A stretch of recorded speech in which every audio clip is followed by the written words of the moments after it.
Awesome. So I'm hit record. So, hey, everybody, it's Jody, and welcome to another episode of Circle Up and Get Real. I am so excited. I know I say that every time I have a podcast interview, but I am so excited to learn more from my friend Sarah, who I've known for several years in a lot of different contexts. Actually, not a lot, Sarah. We're both from the Midwest, and we have some things in common. Your dad is a football coach. We have a lot that we could talk about in that way. But Sarah and I first met through an organization called World Ventures. And when I first met you, Sarah, you were an up and comer. I mean, you were not that old, it occurred to me, and yet you were really on fire. And it seemed to me you were somebody who just got stuff done. And that's how I first met you. So for those of you who don't know Sarah, let me just give you a quick bio. Sarah's from Hugo, Minnesota. She's a mama of 3. She has an 11-year-old son, an 8-year-old son, and a 5-year-old daughter. She is also the inventor of the LECS medical device and owner of Levity Products Medical Device Company. Now, people do stuff. They just create companies. I mean, that's what we do as entrepreneurs, and that's awesome. I'm so inspired by the fact that you can just create a company. But the reason Sarah created this company is because her son Levi was born with spina bifida. And if I remember, Sarah, you couldn't get this device. There was just something that the medical community couldn't do for you. And so you just said, I'm just going to do this. I'm going to make this product, and I'm going to now, your mission is to make the lives of those who suffer better. Yeah. So tell us a little bit about that, Sarah, and then about you. Like, how did you get to be the Sarah Olson you are today? Oh my goodness. Well, I think first of all, thank you. I feel honored that you would even ask me to do this with you. I love to talk about the story, and to see who can relate to it, and connect with people that way. I mean, about me, why am I a get things done kind of a person? Yes, my parents are entrepreneurial. My dad has started a lot of companies. He's been successful at a lot of companies. My mom is the kind of person that says, I want to hike across, hike from Mexico to Canada, and she just goes and does it. Like that's kind of who I was brought up by. But I dove into self-development when I was young, and I have not let up my whole entire life. And I think partly it takes upbringing, partly it takes personality. I just have one of those personalities where if there's something that needs to be done, there's just nothing that will stop me, especially if I attach a why to it, like my children. And that kind of brings me to why I invented a medical device. I have no background in medical. I have no background in engineering or anything medical device. But my son, Levi, in 2016, he had a surgery to help with his bladder and bowel function. And one of the medical devices that we were using afterwards, that we have to use to drain his bladder while everything in his body was healing, caused a lot of infection and complications. And oh my goodness, it was horrible. From January to April, he had 6 surgeries that year, just those 3 months. And it wasn't because of his body, it was because of the medical device that we were using. It was just causing so many problems. And so in June of that year, I went to his doctor and I was like, listen, we're not using that device anymore, because we had to schedule a 7th surgery. I was like, we're not using the device anymore. We're killing my kid. And how old was he at the time? 6? He was 3, just turned 4. 4. He was little. Okay. Little guy, just a little guy. And he was withering away. There were nights when I was unsure if he was going to make it through. And when you've been in that position as a mother, something snaps in you, like something changes in you. And if it is to be, it's up to me in that situation. And I sat down with this doctor and I was like, what else is there? It's 2016 at that point. There's got to be something other than this. And he is like, unfortunately, there's not, Sarah. This is what we've been using for 80 years. to solve the problem that we're having. And yes, a lot of people struggle with it. A lot of people have a lot of complications and problems with this particular medical device, but it is what it is. It's what we have. And he jokingly said to me as he walked out of the room that day, he said, if you wanted something different, you would have to invent it. Ha ha, and kind of walks out. Just, in jest. Like he wasn't really He didn't know who he was talking to. No, he didn't. I mean, he does now, but he didn't then. And after he said that, I was like, well, all right then. I guess Mama is gonna invent a medical device. I have no idea what that means. But one of the things about me, my faith is very important to me. And so I went home and I prayed about it. I have not even a clue of how to begin to come up with something, but I swear to you, Jody, it was like a lightning bolt hit my head, and I had the idea. And this is where the personality part comes in. So I believe that the idea for the device was a divine gift. But I think from there, it was just my sheer determination as Levi's mom, because I went out and figured out how to do a CAD design for a 3D printer. I sent it to a 3D printer, got a prototype, took it back to the doctor, and I was like, hey, do you remember when you told me that I had to invent something? He was like, no, I was kidding. And I'm like, well, I wasn't. So here you go. Here's what I've come up with.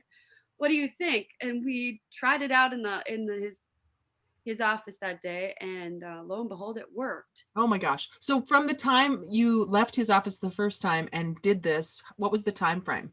About a month. No way. A month. Yeah, that's what I had. Wow. And at that point, when I brought it back to him, it was 32 days from Levi's next surgery, the 7th surgery. And he's like, well, before the hospital's going to let us use it, you have to have a patent on this. And I was like, well, I don't know how do you get a patent? What? I don't even know what that means. Yeah. Like I've heard of patents, obviously. I know that there's patents, but how do I go get one?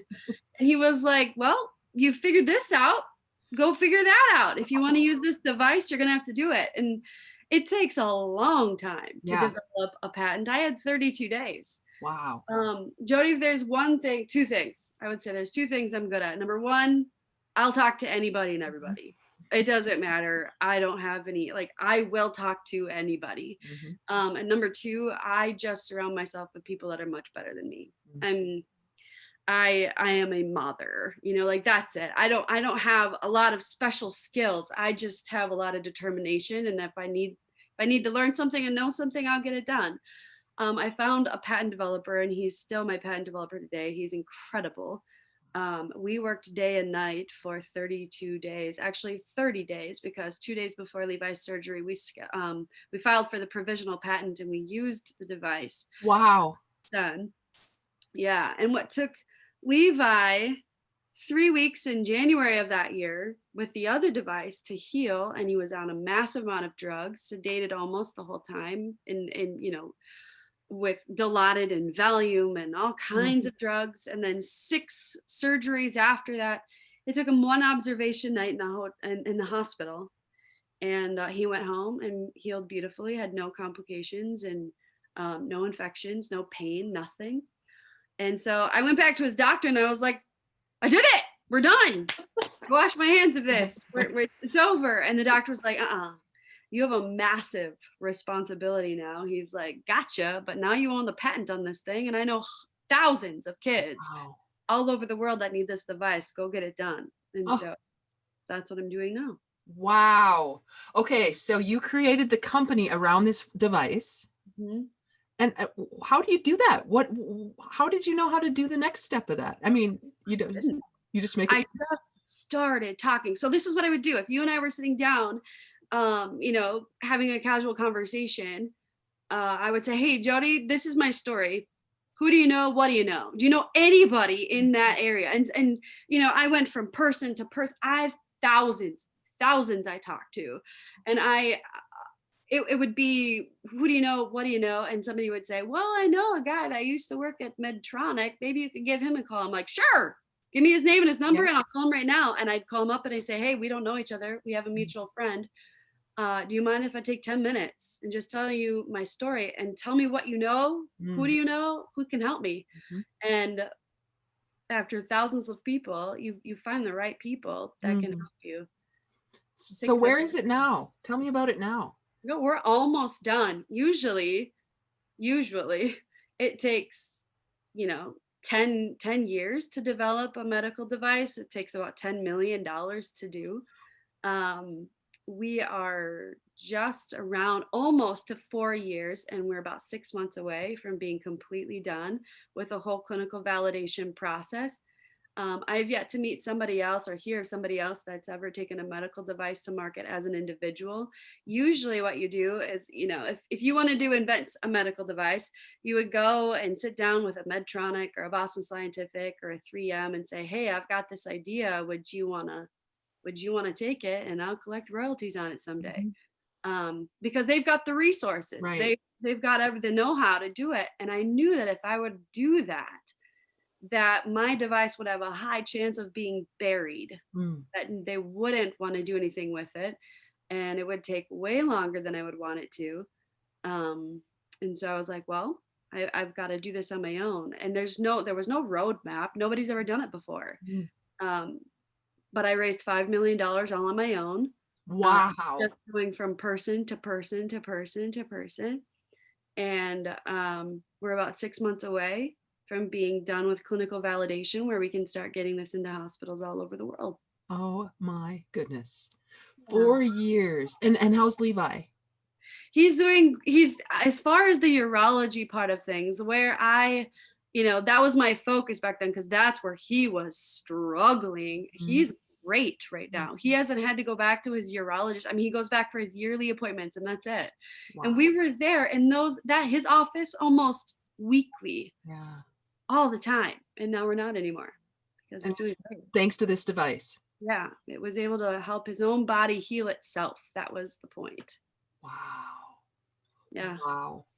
I remember watching because I follow you on Facebook, and I would watch what you would post, and you'd have these pictures of Levi, and he must be just an amazing kid because there's something else going on with him. Yeah. I can He tell. he is a tough kid. Well, if there's anything we work on in my house, it's mindset. I Yeah. mean, even as 3 years old, 4 year old, um, kids are smart and they watch us.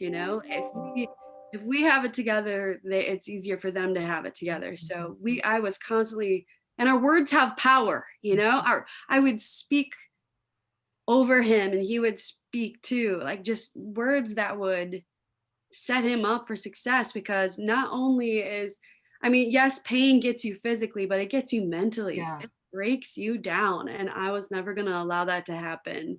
Like the disease might take his body, but you can't take his mind. And Yeah. that's what we work on every day of their lives. Right. And he's the middle one. So he had an older brother who was kind of, experiencing this from a different perspective too. I bet it affected him.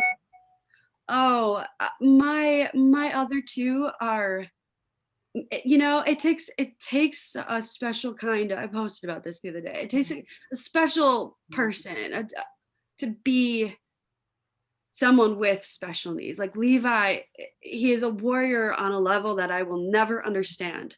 Mhm. But the siblings, the caretakers, the caregivers for people also have to have this extra level of compassion, of love, of selflessness.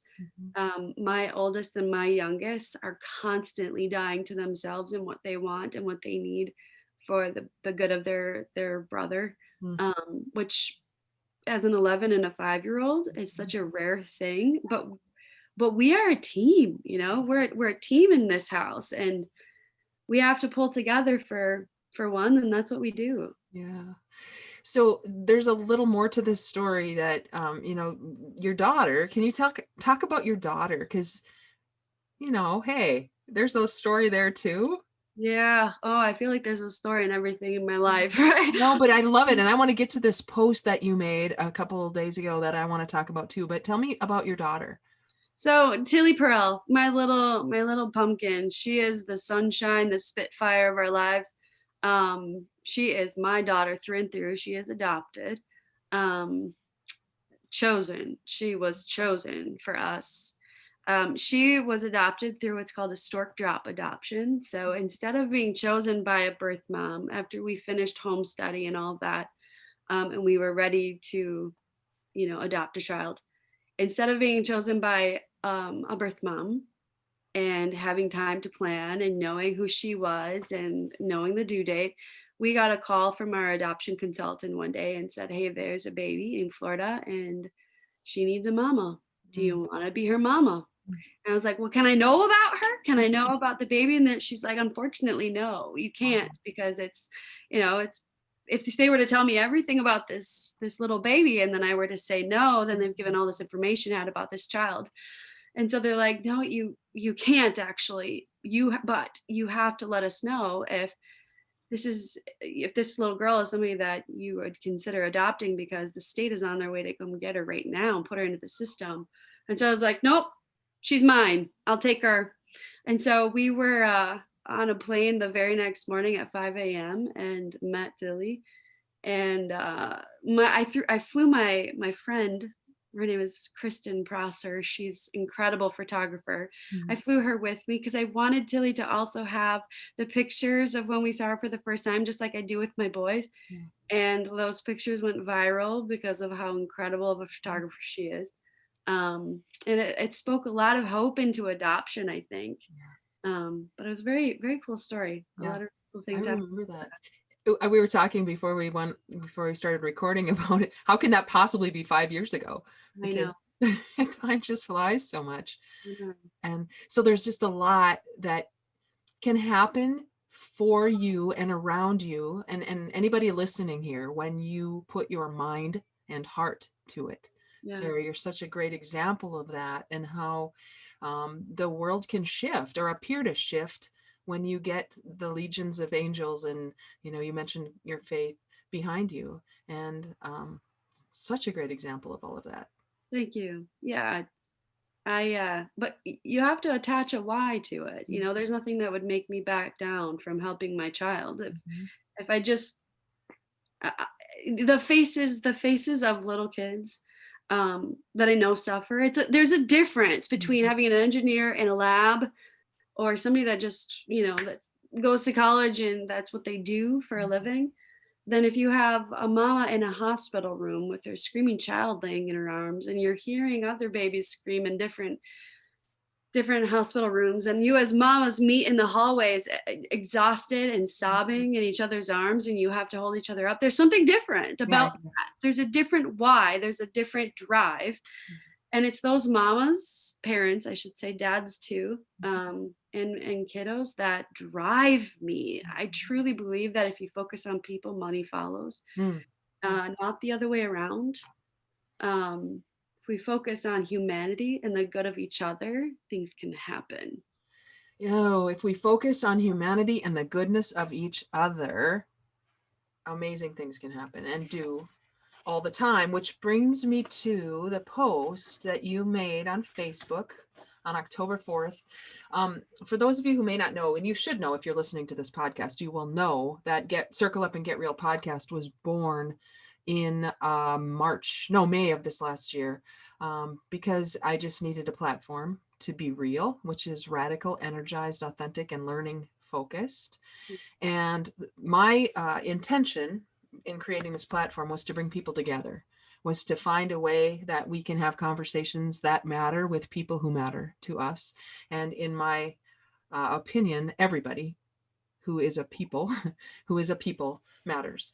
And so you made this post. I don't know what created this for you. Can you give a little background, because it's a political post, but you say it's not. It is. It's a people post, and I can talk. Well, should I talk more about it first and then ask you about it? Yeah, Okay, go. so I have it printed out. It's a whole page, so it's a long post. I won't read the whole thing, but I will put it in the a link to it in the notes. She says, "Fair warning: this is not a political post. This is not me staking a claim on who I approve of for president or condoning anything a current president, a past president, or a future president has said or done. If there are wars between us on this post, I will delete them. How many of us get involved in wars on our social media?" Sarah says, if you start a war, you missed the point, and I'll ask you to dig deeper and read my post again. Take a deep breath and check your initial reaction before responding. And so she's setting us up just to know that something's happening. And this happened when the president and first lady tested positive for COVID. And what you must have seen, Sarah, disturbed you because you said there were heartbreaking comments when people were laughing and saying they deserve it, whatever was coming up in social media around this. And Sarah says, our problem, and I'm paraphrasing here, or breaking it down. It hurts, you said. I see and recognize that, but our country has a problem, and its name is not Donald Trump or Joe Biden. Our problem is wounded hearts and soul problems. You say, if you don't like your leaders, your vote is your voice. Use it. Be opinionated and stand up for what you believe. I'm all for that, but to sit behind a computer and write about how we think we are judge and jury over someone else's life because we decide how bad they are is not okay. And that really resonated with me for all the reasons we've been talking about standing for what we believe in, using our words to connect, not to divide. You said that earlier when you said, I speak these words to my kids so that they can learn this too. You say in this post, we can't control what is said or done, but we control our response to it. Returning hate for hate makes you part of the problem. And I highlighted this next part. There are certainly people on this planet that rub me the wrong way, who believe and say things that disgust me. But to sit here and wish ill will or sickness on them is not a reflection of them. If I did that, it would be a reflection of who I am and what the condition of my heart is. Mm-hmm. Yeah, you go on to say our kids are watching. Mm-hmm. What example are we giving to our kids? You say the cancer of this public division will continue to grow with each child that is taught it's okay to post and say horrible things.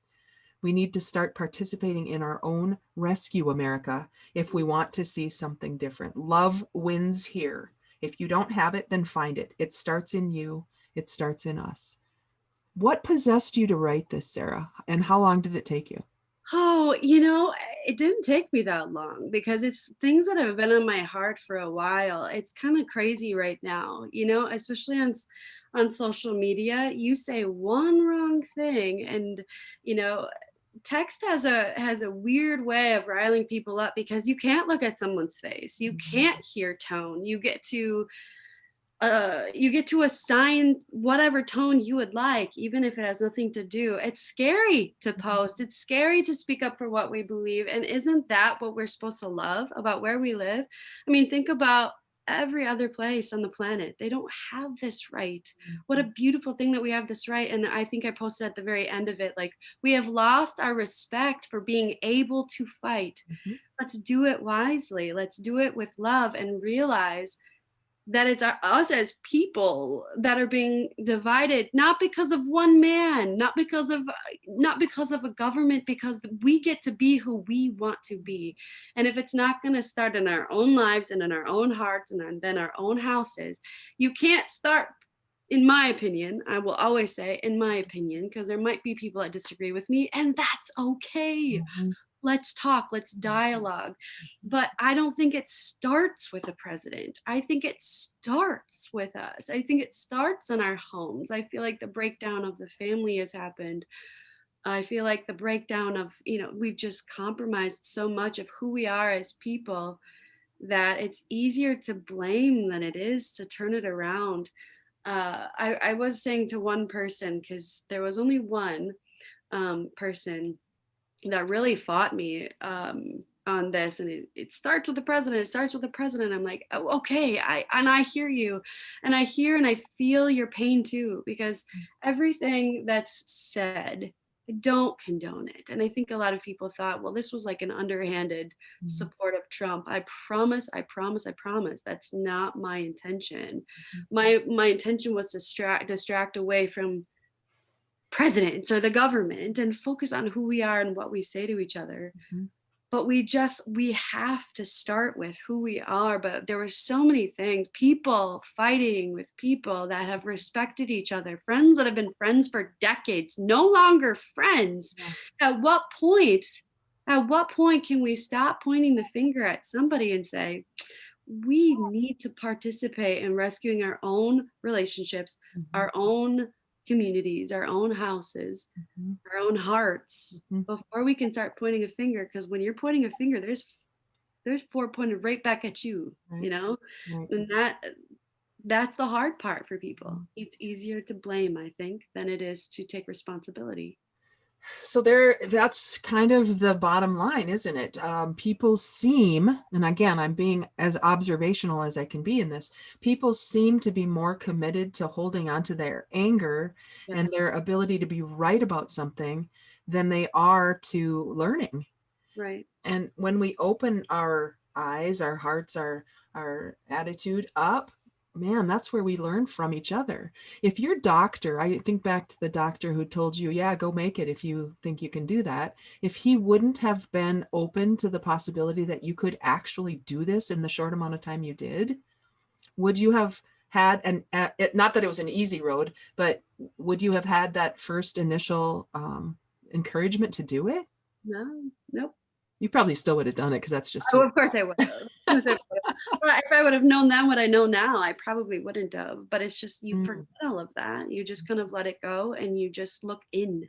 yeah, You yeah, yeah. just decide. You just decide who you want to be in that moment because it's not about what I think I can do. Mm. You decide who you want to be, and therefore the things that you want kind of flow out of you once you've made that decision.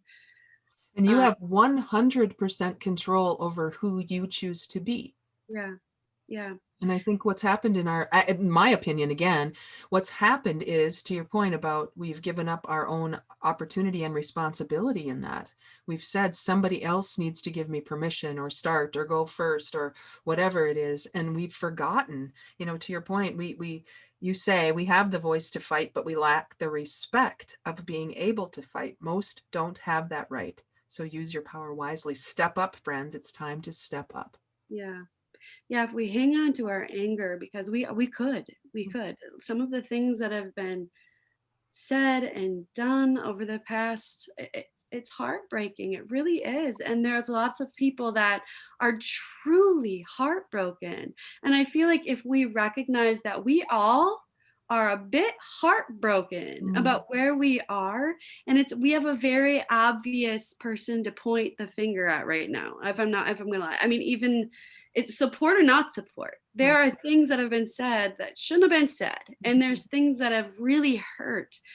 And it's almost like I've studied a lot with psychology too, and it's almost like we're dealing with a bit of PTSD as a Mhm. country Mhm. because we're so hurt, and when hurt people hurt people. We Right. have to have this. But do you hear me? Do you hear me? Do you understand? And I just want to look at anybody that has this overwhelming anger Mm. and say, I hear you. I feel you too. I'm in it with you. We may not agree on who we're voting for. We may not, Mhm. but we are both hurting. Mm. We're both suffering from what's been said and how we feel like our rights have been taken away.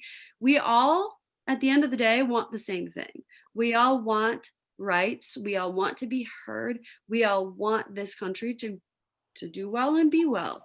But in order to do that, I think that we've been so focused on the top down. I think we Mm. need to start here, and then we can start looking up. Because if we are doing the exact same thing that we hate, Mm.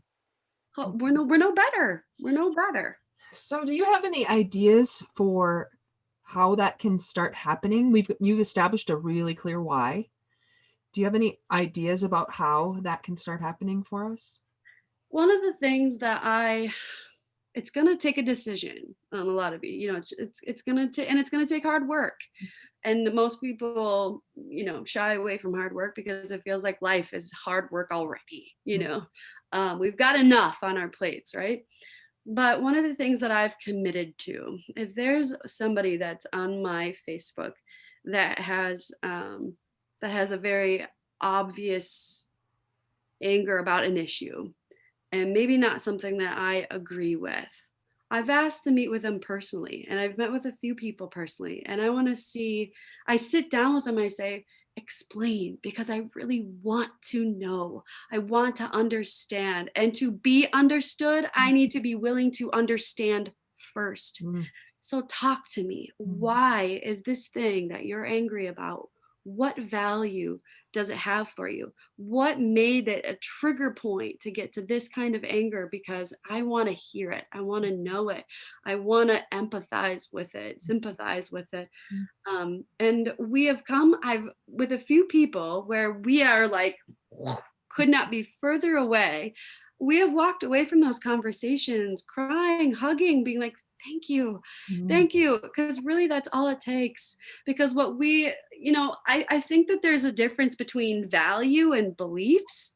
We hang so tightly to beliefs, and sometimes beliefs can shift, right? They can change over the course of our lives. They can change with environment changing, lots of different things. Beliefs can change, but mm, values are something that are so embedded in us. It's what makes us us. It's what makes, you know us, our culture, what we are. It shapes who we are. It shapes our day. It shapes our families. It shapes the community around us, right? Our value is something that when it's poked at, when you poke at a value, that is when you're going to get an eruption of emotion. And sometimes when someone's talking about a belief that can shift and change, somebody else might see it as, well, if you're saying this about your belief, what you're really saying is that's what your value is, and our values don't line up. So therefore, I cannot like you. I mm, cannot align with you. mm, And this happened with one of the women that I met with. I was like, it's a belief of mine that this is what I believe about this particular topic. It's your value. mm, Look, can I tell you, my value on this is you. mm. I value you more than I value my belief. Wow. And so if I need to come alongside of you and shut my belief down and stop talking about my belief and show you that my deepest value is you as a Mm, person, then that's what I'll do. I will sit down with you and look you straight in the eye, and I will say, I'm so sorry that your value, your person has been poked at. And mm, if we can do that, if we can start doing that as people, instead of saying, your belief is wrong, your belief is wrong, your belief is wrong, because really what we're saying, if something that the president says really evokes an emotion, that usually means that somebody's value has been poked at. right. And instead of just slamming them for saying, you're thinking about all the wrong things, that's not true. That's not true. Their their person was poked at, Yeah. and it hurts. And so just recognizing what we're actually dealing with. We're dealing with people Yeah. that have emotions just like us, but we all have our different levels of beliefs. Yeah. We have our different levels of values. And if we're arguing, it might be good to look at, is this a belief of mine or is Mm, this a value? And who I'm arguing with, is this a belief of theirs or a value? And am I really attacking the person mm, instead of discussing a belief? mm. That's huge. That distinction is so huge. And I hope this is going to come out tomorrow, which will be before the election. If you're listening to it, currently, or if you're listening to it 2 years from now, that position and that point that you just made is not going to change. Mm-mm. Attacking people at their value level is attacking the person as a person. Challenging a belief is a completely different conversation from what you just said. And I love that you said our beliefs can shift. You know what? Our beliefs better shift at some point, because the things that were important to us when we were younger probably aren't the same. We've learned things. We can shift our belief systems because we learn things. Yeah. And that's the whole point behind the L of the Get Real acronym, which is learning focused. And if we can be learning focused and be open to possibilities, I love that you just shone a light on that distinction so that we can decide, do I really want to attack this person as a person? And if that's the truth, then that's probably not a person you or I might want to be in a conversation with. Yep. Because even about the same thing, I'm like taking our president for example, because this is the topic of Mhm. now. Right. If he says something that attacks one of my beliefs, I can get hot about it. I can disagree with it, but it still might mean, and I'm not saying this is true, hypothetically Right. speaking, I might not agree with what he believes or what he says, but if it's, that might not change if I'm voting for him. If Sure. he's attacking a value, now you've Mm. lost him, Mhm. now you've lost your voter completely.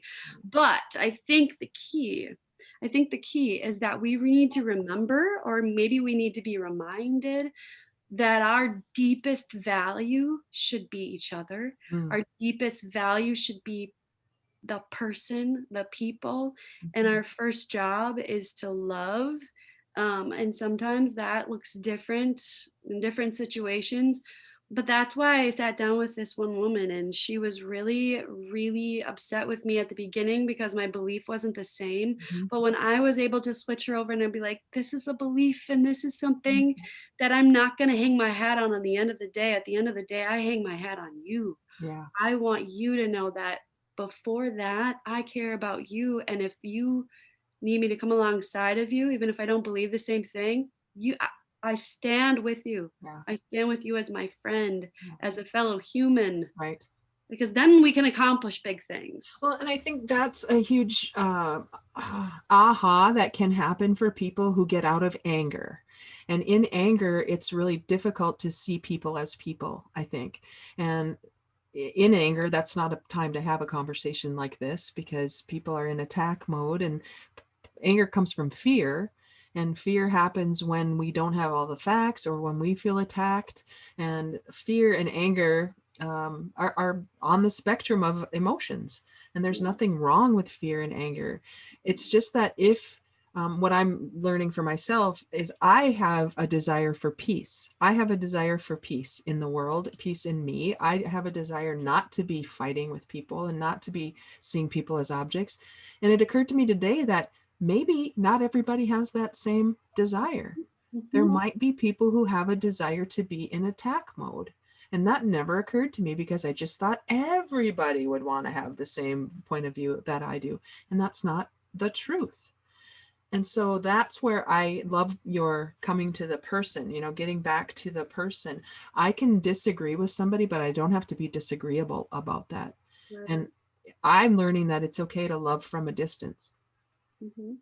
At some point there might come a time when our energies just don't line up and there's no way to come to a resolution, and I have to be willing to walk away from that if that can't be resolved in that conversation.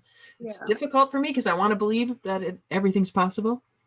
Yeah, I think that if I ever come up to a situation like that, my goal is just to keep asking questions Mhm. instead of imposing my view or my belief. Mhm. If I come to somebody who has true passionate anger, my heart just breaks. I want to know, I want to get in deeper. I want to understand why. Tell me where, because usually it's like we're dealing with all these surface level issues, but really what we don't know is that that value started way back here when something might have happened a long time ago. You don't know what bear you're poking, Right. you might be poking something where if you heard that, if you got down to the nitty gritty source of the pain, you wouldn't disagree anymore. You wouldn't want to attack it anymore. You wouldn't want to tell it your belief anymore. You would want to hold it. Yeah. You would want to say, I'm so sorry. You would want to listen to it. You would Mhm. want to be its friend, you know, Yeah, it's safe so place. true. Have you had people in your experience who have not wanted to go there, not wanted to keep answering your questions? I think there's always going to be that. But if that is if that's the position or the place where they're at, my goal is just to always, how can I be a safe place for them? And if a safe place for me in their life is space, I'll give them space. If the safe place for them is to just hold space. Sometimes I think we've forgotten how to just hold Mm. space. When someone is grieving, when someone is angry. All these emotions are very human, and what a beautiful thing that we get to feel them Yeah. here and we get to speak about it. Sometimes it's just to keep our mouth shut and just hold space, just as your presence can say, I'm here, Mm, I'm here, and I believe in you. I may not believe in what you're saying, I may not believe in your belief, but I value you, and mm, I'm going to sit here and I'm going to hold space with you. And that can sometimes just lower the intensity of things. But all of these things take work. mhm, All of it takes a lot of um, self-awareness too, because we don't know how we ourselves are being triggered in certain situations. And I think a lot of the political climate right now, that's what's happening, is a mhm. lot of personal triggers are Yeah. happening all over on each other. And if we could just turn our anger to compassion and hear and ask questions and seek to understand before being understood, Mhm. then we might have a shot. I think we have a shot. We will have a shot because that's what you're up to. That's what I'm up to. And together we'll not just double our efforts, we'll multiply them.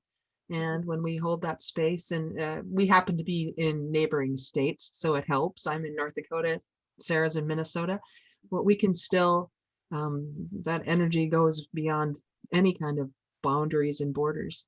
So if Yeah. you're listening to this at all, any, like I said, anytime, Sarah, is there a way that people could get in touch with you to continue this conversation, find out more about your device and your company? What would be the best way for them to get in touch with you? Yeah, well, our it's funny today. Our newest updated website for Levity products just went live. It's levityproducts.com, Levity products.com.